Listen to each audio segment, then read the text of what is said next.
অসন্তুষ্টি চলিছে নিগম নিকায় চৰম অসন্তুষ্টিত ৰাজ্যৰ নিগম নিকায়ৰ অধ্যক্ষ উপাধ্যক্ষ কেৱল অলংকাৰ হিচাপেহে ব্যৱহাৰ কৰা হৈছে নেকি অধ্যক্ষ উপাধ্যক্ষসকলক বিধানসভাৰ চৌহদৰ সভাগৃহত ক্ষোভৰ বহিঃপ্ৰকাশ কাৰোবাৰ হাতত যদি নিগম মৃতপায় হৈছে আন কাৰোবাৰ হাতত আকৌ ধন আছে যদিও নিগম আগুৱাই নিয়াত বিফল বিধানসভাৰ অধিৱেশন চলি থকাৰ সময়তে অগপৰ বিধায়ক ৰমেন্দ্ৰ নাৰায়ণ কলিতাৰ অধ্যক্ষতাত বিধানসভা চৌহদৰ সভাগৃহত শুকুৰবাৰে অনুষ্ঠিত হৈছিল হিচাপ পৰীক্ষা উন্নত কৰাৰ ক্ষেত্ৰত ৰাজহুৱা খণ্ডৰ প্ৰতিষ্ঠানসমূহৰ ভূমিকা আৰু দায়িত্বৰ বিষয়ক এক আলোচনা চক্ৰ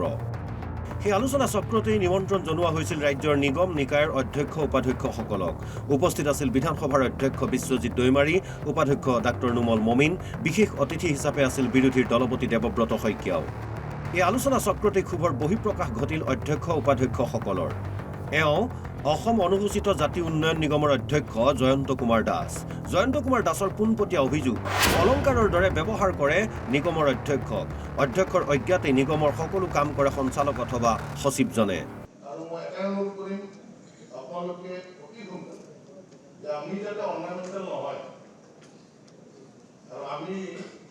গম পাব লাগে যে আমাৰ এমডি সাহেবক আজি কিহৰ কাৰণে মাতিলে গৈছে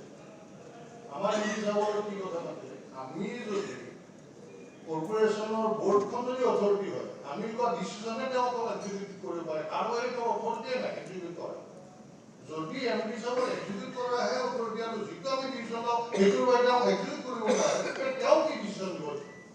আমি কাম কৰি গৈছোঁ কিন্তু আমাৰ হাতখন বান্ধি থৈ নিদিব আহক আমাক মাতিবই লাগে আসাম প্লেণ্টেশ্যন ক্ৰপ ডেভেলপমেণ্টৰ অধ্যক্ষ এওঁৱে হয়তো এই নিগমৰ একেবাৰে শেষৰজন অধ্যক্ষ অৰ্থাৎ মৃত্যুৰ দিশে নিগমটো যাৰ বাবে ক্ষোভ প্ৰকাশ কৰিছে এনেদৰে ডিপাৰ্টমেণ্টৰ এক্টিভিটিজ বহুত ভালে আছিলে পূৰ্বৰ পৰা স্কোপ বহুত আছিলে অকণমান ডিপাৰ্টমেণ্টৰ ভূমিও বহুত আছিলে কিন্তু লিডাৰশ্বিপৰ অভাৱ মিছমেনেজমেণ্ট মানে কৰাপশ্যন এই গোটেই কথাবিলাকৰ কাৰণে এতিয়া ডিপাৰ্টমেণ্টটো বন্ধ হোৱাৰ পথত প্ৰায় বন্ধ হৈছে কেবিনেটৰ সিদ্ধান্ত হৈছে কিন্তু মই এইখিনিয়ে ক'ব বিচাৰিছোঁ যে গভৰ্ণমেণ্ট ফৰ্ম হোৱাৰ পিছতে যিহেতু চেয়াৰমেনসকলক নিযুক্তি দিয়ে অসম পেট্ৰকেমিকেল লিমিটেডৰ অধ্যক্ষ বিকুল কুমাৰ ডেকা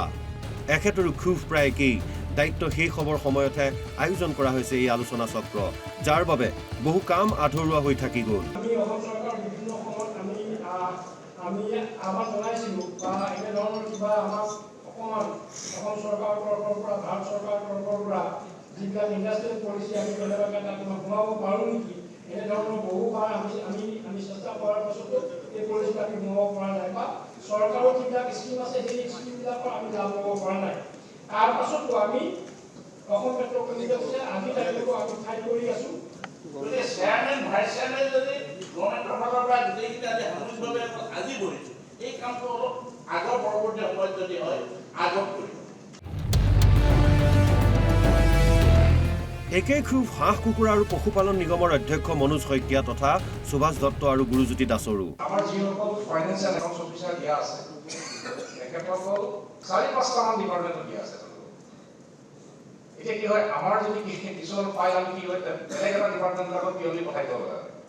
৩-৪ দিন কেতিয়াবা ৱেইট কৰিব লগা হয় মুঠতে ১০০ এবোৰি সমস্যাৰে জীয়াই আছে অসম চৰকাৰৰ অধীনৰ নিগম নিকায়সমূহ ভিডিঅ' জাৰ্নেলিষ্ট শংকৰ দাসৰ সহযোগত মনোজ দুৱৰাৰ ৰিপৰ্ট অসম লাইভ 24